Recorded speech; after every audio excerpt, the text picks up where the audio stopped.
et Public Sénat. Bonjour, nous sommes ravis de vous recevoir Alain Minc. Alors évidemment, on va commencer par la question A, celle soulevée par Guillaume Tabar et par beaucoup d'éditorialistes, ce fameux mur des cons. Est-ce qu'on peut se contenter d'avoir l'air placide comme vous ce matin, ou est-ce que vous avez l'intention de faire quelque chose de particulier sur le plan judiciaire et sur le plan moral? Placide, ça dépend de ce que je vais vous dire. Pourquoi vous me voyez placide? Vous avez l'air placide. J'ai l'air placide. D'abord, je m'honore d'être sur cette liste. Je trouve que c'est quand même cette semaine la liste la plus chic de Paris. Écoutez, moi je trouve cette affaire formidable. Formidable parce que maintenant, le roi est nu.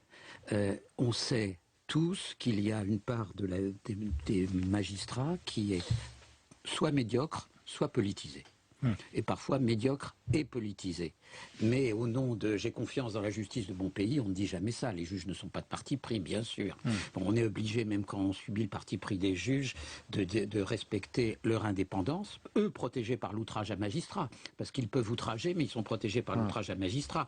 Eux qui peuvent perquisitionner comme ils veulent et qui voient le président du syndicat de la magistrature parler de violation de domicile privé, qui a été quand même un moment extraordinaire. Eh bien voilà, on a la preuve qu'une partie de la magistrature est une partie hautement politisé et qu'il est très bon que les Français le sachent. Mais ce système, vous pouvez le faire exploser si tout d'un coup il y a une sorte de coalition de ceux qui portent plainte. Est-ce que ça a un intérêt? Est-ce que c'est l'intention de l'UMP? Ou est-ce que c'est dérisoire par rapport...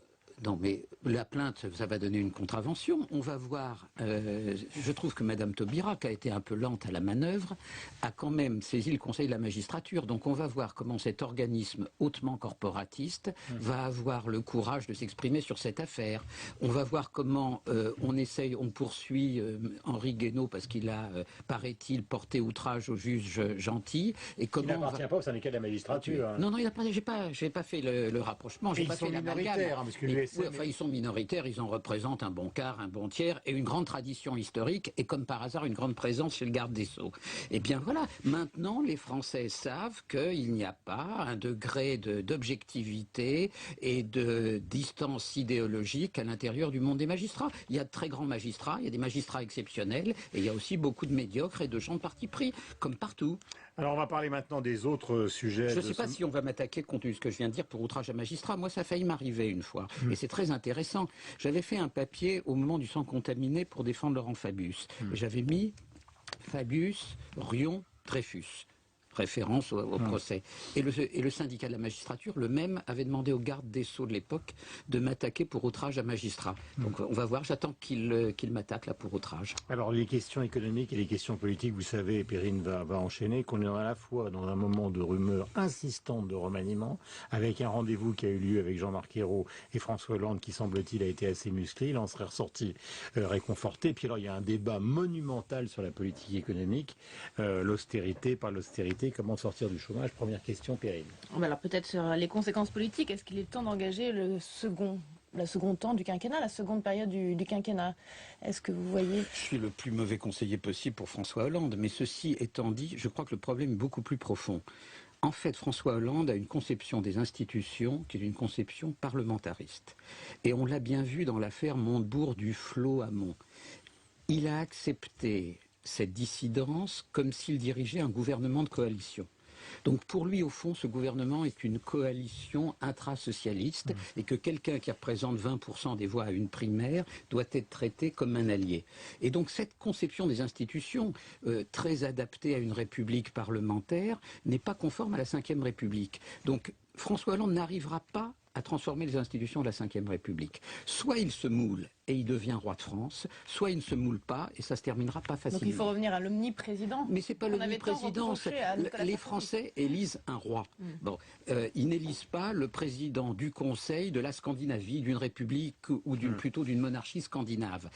François Hollande a une conception de la politique qui est une conception parlementariste, de compromis et de coalition. C'est pas la Ve République. Mais donc on va vers la crise directement, puisque ça continue. Vous avez vu Jean-Luc Mélenchon hier soir à la télévision Il a au fond dit, voilà, dans la rue le 5 mai, grâce à ça, je suis propulsé à Matignon. Oui, mais enfin, ça va dans la logique. Pardonnez-moi, ça va dans la logique aussi, puisqu'il fut un allié électoral, ça va dans la logique aussi de la contestation, non seulement du pouvoir, du fait qu'on peut l'infléchir par la force, et troisièmement, qu'on va changer totalement de ligne économique. Non, mais d'abord, on va y revenir, changer de ligne économique, c'est impossible. Il faudrait, oui, en changer, c'est-à-dire enfin avoir la bonne, parce qu'on est, comme toujours avec François Hollande, à mi-distance de deux solutions. Non, mais je crois qu'il y a une contradiction entre deux affirmations, et je ne sais pas comment l'arc électrique qui les réunit. Première affirmation, les institutions de la Ve République sont ainsi faites qu'il n'y aura pas de changement avant 4 ans.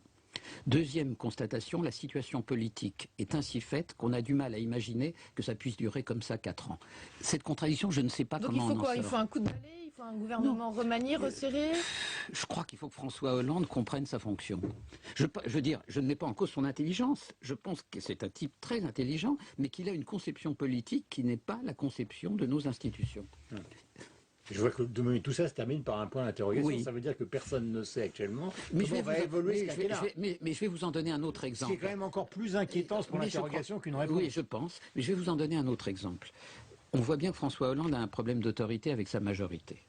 Il aurait en fait une arme absolue. En effet, si un jour il dissout, la droite gagne, il prend un Premier ministre de droite, il est sûr d'être réélu. Mais le problème, c'est que avec l'image qu'il a, le jour où il menacerait sa majorité d'une dissolution, les députés ne le croiraient pas. Parce que pour exercer les armes que donne la Ve République, il faut avoir une main d'acier. Ce que nous venons de découvrir, c'est que ce sont des institutions d'acier, mais qui doivent être tenues d'une main d'acier. Quand la main est une main de velours, le système tangue. Mais ça veut dire que c'est déjà trop tard. Donc vous êtes en train de nous expliquer pour moi, le quinquennat est joué. Le quinquennat est joué parce que je crois que on peut évoluer en étant devenu un roi et de devenir un roi plus bonasse dans nos institutions. Mais je ne sais pas comment, après un an de pratique parlementariste et molle, on devient un président de la Ve République. Surtout après que Jean-Marc Ayrault soit sorti d'un rendez-vous, semble-t-il, conforté et qui a été relativement houleux avant le voyage de Pékin. Mais je pense que Jean-Marc Ayrault est un homme autoritaire et que si on le laissait exercer son autorité de Premier ministre, il y aurait un peu plus d'ordre dans les rangs. Sauf que c'est pas lui qui est président. Voilà, Perrine sur la politique économique. Exactement, sur la ligne économique. Est-ce qu'il n'y a qu'une politique à suivre, c'est celle de la rigueur? Mais il n'y a pas de rigueur. Il n'y a pas de rigueur. Je veux dire, quand vous vous baladez en Europe et que vous voyez ce que les autres ont fait, on sait bien qu'il n'y a pas de rigueur en France. Je vous le donne à travers un chiffre qui illustre la situation française. Depuis 10 ans, la part des exportations françaises dans l'exportation de l'OCDE. Et là, il ne s'agit pas des Chinois et des ennemis de M. Montebourg. Il s'agit des pays qui nous ressemblent. Cette part a baissé de 43%. Qu'est-ce que ça veut dire? Ça veut dire que nous n'avons pas fait les efforts que les autres qui nous ressemblent ont fait ou sont en train de faire.